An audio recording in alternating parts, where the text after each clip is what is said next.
5월 9일 목요일 아침 묵상 사도행전 4장 32절에서 5장 11절 헌신과 가식이라는 제목을 가지고 말씀을 살펴보도록 하겠습니다. 한번 따라하겠습니다. 헌신과 가식.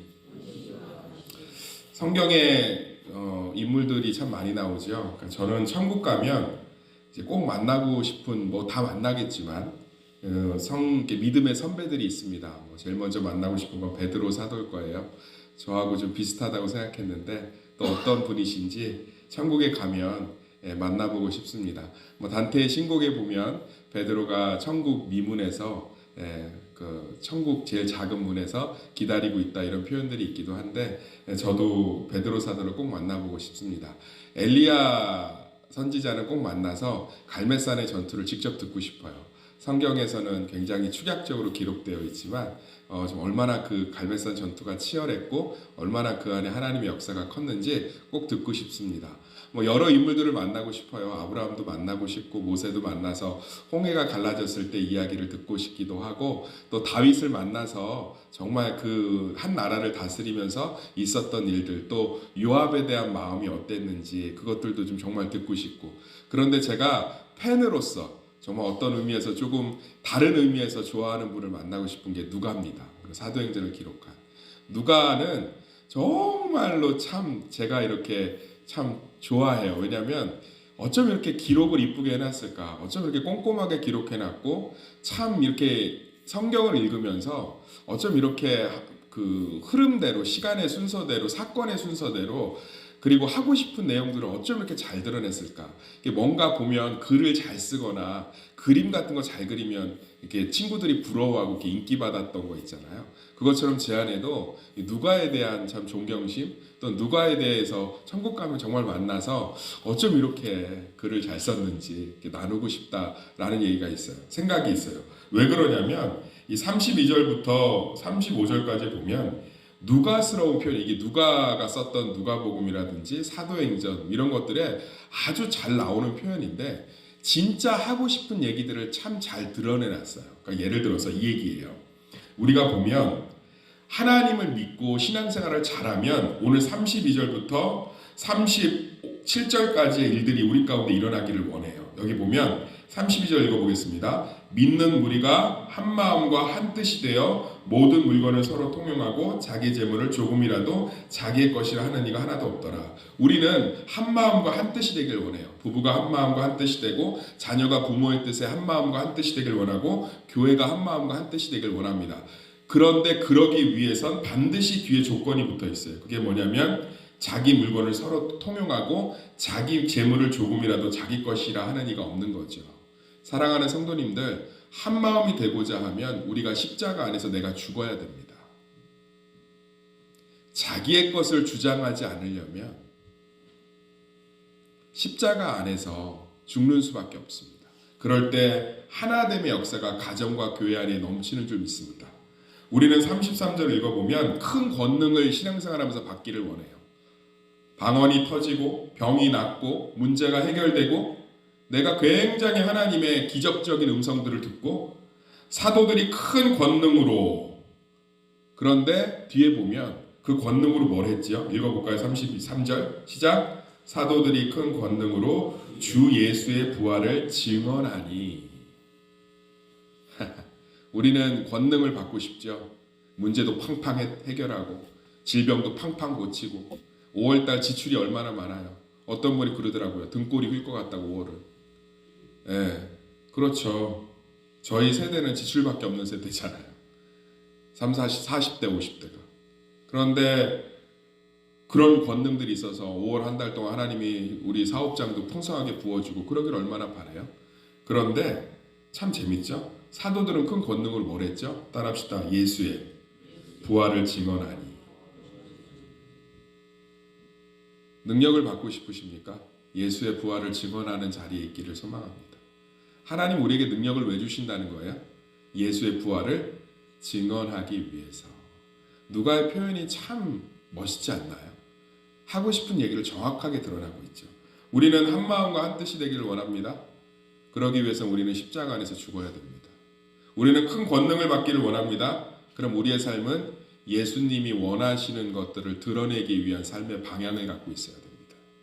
34절도 또 그렇습니다. 그 중에 가난한 사람이 없으니 이거 우리가 다 꿈꾸는 거 아니에요? 내 삶에 지긋지긋한 가난, 내 삶에 지긋지긋한 돌려막기, 내 삶에 지긋지긋한 이자, 내 삶에 지긋지긋한 이 빚더미, 내 삶에 지긋지긋한 전세, 월세 벗어나고 싶으시죠? 그런데 34절 보면 이렇게 써 있습니다. 그 중에 가난한 사람이 없으니 이는 자기 집과 밭을 팔아 그 값을 가져다가 사도들의 발 앞에 두매 그들이 각 사람의 필요를 나누어 줍니다. 그들이 가난한 사람이 없었습니다. 그 이유는 서로가 돕고 그리고 자신들의 부의 이유를 명확하게 방향을 잡고 있었습니다. 나누어 주고 돕기 위해서. 우리가 생각하는 것과 너무 다르죠. 저는 복음이 낯선 것이라고 생각합니다. 예수님이 길 되셨잖아요. 근데 그 길을 예수님이 좁은 길이라 했습니다. 한번 따라하겠습니다. 좁은 길. 좁은 길은 한 사람이 지나가기에 비좁은 길을 의미하는 것이 아닙니다. 유대인들에게 좁은 길은 낯선 길을 의미합니다. 유대인들은 넓은 길로 다니는 것을 굉장히 좋아했어요. 그것을 축복이라 생각했고 그렇게 다니는 것이 재수가 옴붙지 않는다고 생각했어요. 그래서 큰 길을 다니는 걸 좋아했지 좁은 길로 다니는 것들은 범죄자나 이방인이나 나쁜 사람들이라고 생각했습니다.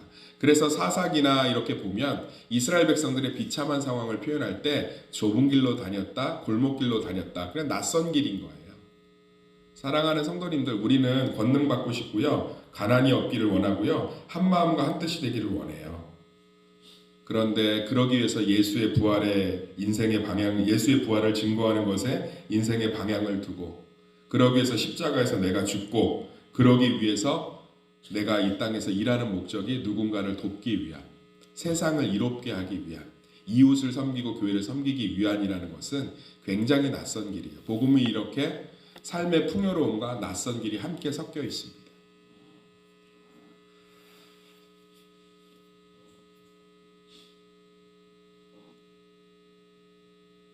신앙이 익숙해지셨습니까? 신앙은 끊임없이 낯선 것이 되어야 될 줄 믿습니다. 저는 담임 목회를 하면서 이것을 받기를 원합니다. 교회가 제 뜻대로 한 마음이 되기를 원합니다. 그러기 위해선 제가 십자가에 완전히 죽어야겠지요. 저는 담임 목사로 큰 권능을 받기를 원합니다. 그러나 그것은 김호 목사가 능력이 있는 것이 아니고 오직 십자가 예수만이 드러나는 일이 돼야겠지요. 저는 우리 교회 성도들이 가난이 없는 축복의 사람들이 되길 원합니다. 그래서 예수의 뜻으로 몰아가야겠지요. 참 쉽지 않은 길이에요. 낯선 길이에요.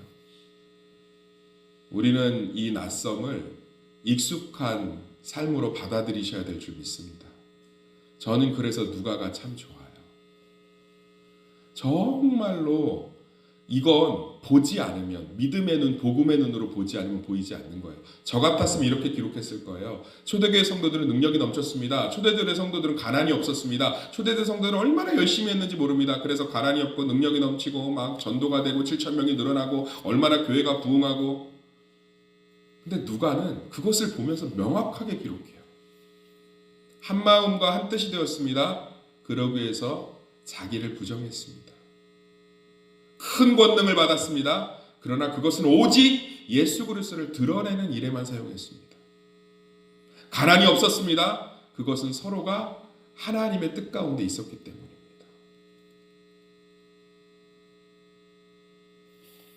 우리 신앙생활의 목표는 무엇입니까?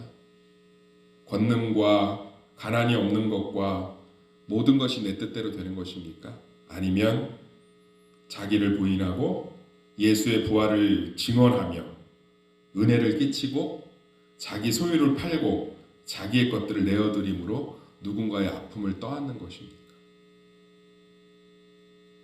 우리는 굉장히 이것이 낯설면 낯설수록 사실은 십자가로부터 굉장히 멀어져 있다는 거죠.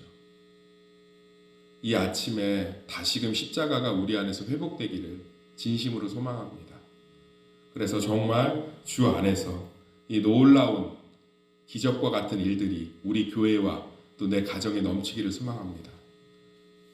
방향이 중요하다는 거. 누가가 이렇게 얘기하는 거예요. 이 열매가 중요한 게 아니라 그 열매가 맺기 위한 방향이 중요하다. 그러면서 두 가지 간증이 비교되고 있습니다. 하나는 바나바지요. 바나바 위로의 아들이라 원래 이름은 요셉이고요. 이 사람은 귀족 출신이고 왕족 출신입니다. 초대교회에서 가장 부자였던 사람이에요. 초대교회가 든든하게 쓸 수 있을 때 이 바나바라는 사람의 헌신이 아주 컸습니다.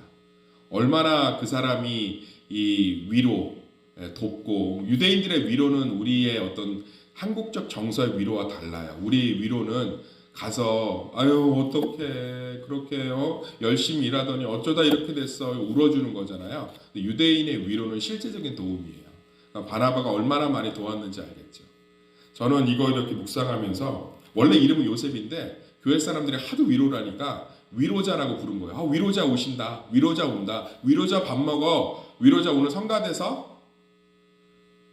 그런데 제가 한번 생각해 봤어요. 나는 성도들에게 어떤 별명으로 불리울까? 우리 한번 생각해 봤으면 좋겠어요. 나는 아나니아 삽비라로 기억되는 사람인지, 아니면 이름이 있는데도 바나바로 위로 기억되길 원하는지, 더 나아가서 하나님은 나의 별명을 뭐라고 부르실지. 그러면서 제가 대학교 때 썼던 일기가 떠오르더라고요. 저는 제가 하나님께 그렇게 별명이 불려지길 원했던 것 같아요. 복음 외판원, 복음 영업사원. 전 세계와 온 세상에 예수 그리스도의 십자가의 복음을 전하고 판매하는 탁월한 영업사원. 정말 예수님을 전하기 위해 거기에 인생을 건. 또 어떤 동기 목사님은 양치기 개 이렇게 써 있더라고요. 자기는 목자도 안 된다. 이 목자 대신 예수님께 온전히 순종하는 양치기 개가 되고 싶다. 사랑하는 성도님들, 요셉은 바나바라는 이름으로 훨씬 더 많이 불리웠습니다. 나는 교회와 하나님 나라와 하나님에게 어떠한 별명으로 기억되고 있을까요? 우리 삶이 결국은 하나님의 평가만이 온전히 남는 줄 믿습니다. 그 하나님 앞에 위로자로, 또는 중보자로, 때로는 기도자로, 예배자로, 때로는 전도자로, 때로는 기쁨으로, 때로는 평안으로, 때로는 순교로, 때로는 전도자로 기억되기를 예수의 이름으로 축원합니다. 그러면서 아나니아 삽비라의 가슴 아픈 사건들이 이제 5장 1절부터 11절까지 기록되고 있죠. 이것은 두 사람의 범죄함을 드러내기보다는 하나님께서 자신의 교회와 자신의 백성들을 어떻게 정결하게 하시는지를 잘 드러내고 있습니다. 아나니아 삽비라는 땅을 팔아서 교회에 헌신했지만 조금을 남겨두었습니다. 그러나 그것은 아까도 얘기했지만 초대교회의 이런 좋은 방향들, 자기를 부정하고 자기의 삶을 드리고 예수 그리스도의 부활을 증거하는 것에 방향에 큰 걸림돌이 될 수 있었어요. 하나님께서는 즉각적으로 아나니아 삽비라의 영혼을 거두시면서 이 문제를 긴급하게 개입하고 계십니다. 사랑하는 성도님들, 참 보면 성경이 입체적이지요. 어떤 사건에 대해서는 40년을 기다리게 하십니다. 80년을 기다리게 하십니다. 100년을 기다리게 하십니다. 500년을 기다리게 하십니다. 그런데 어떤 사건에서는 아나니아야, 네 이것이 전부냐? 아니요, 예, 전부입니다. 라는 즉시 개입하셔서 교회의 순수성들을 회복하고 계십니다. 우리는 즉각적인 하나님만을 간구하기를 원합니다. 그러나 하나님은 이것이 즉각적인 개입이 필요할 땐 즉각적으로 개입하시는 줄 믿습니다. 성경은 입체적이에요. 투자도 단기 투자, 중기 투자, 최장기 투자가 있잖아요. 그래서 자기 인생의 금융의 포트폴리오를 20대부터 짜야 한다, 뭐 이런 얘기들 많이 듣지 않습니까? 하나님께서 우리 인생의 포트폴리오를 다 갖고 계세요. 단기적으로 역사하실 일, 중기적으로 역사하실 일, 장기적으로 역사하실 일. 그래서 우리의 삶을 거룩하고 순수하며 정결해서 결국은 권능만 바라고, 결국은 내 뜻대로 되기를 바라고, 결국은 내 삶의 풍요로움만 바라는 삶에서 그것들이 이루어지는 방향, 예수님을 소망하고 예수를 부활을 증거하고 예수님이 기뻐하시는 삶을 살기 원하는 그 삶으로 바꿔가실 줄 믿습니다. 사랑하는 성도님들, 오늘 말씀을 통해서 우리 삶 가운데 오늘 하루 묵상해 봤으면 좋겠습니다. 예수님께 나는 어떤 별명으로 불리울 수 있을까? 공동체에게 나는 어떤 별명으로 불리울 수 있을까? 또 하나, 내 삶의 이 신앙의 방향들은 무엇을 향해 가고 있는가? 예수님은 내 인생에 어떠한 단기, 중기, 장기의 포트폴리오를 짜고 있는가? 정말 그래요. 그래서 단기적으로 위로하시고 함께 하셔야 될 건 긴급적으로 함께 하십니다. 제가 지금 한 2주 만에 기도응답 받은 게 있거든요. 어제 받았어요. 어제 받았는데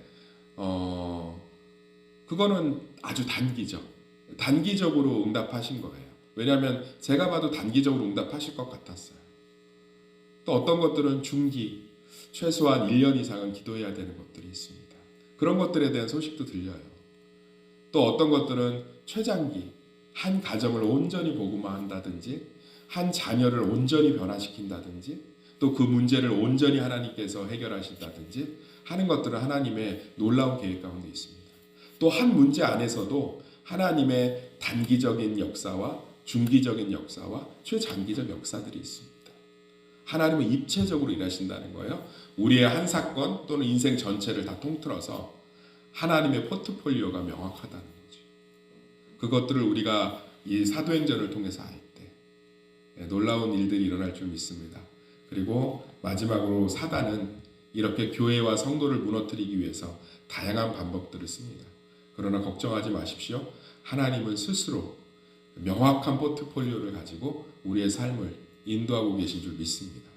그 하나님의 인도하심이 날마다 기쁨이 되고 안정감이 되는 우리 성도들이 되시기를 예수의 이름으로 축원합니다.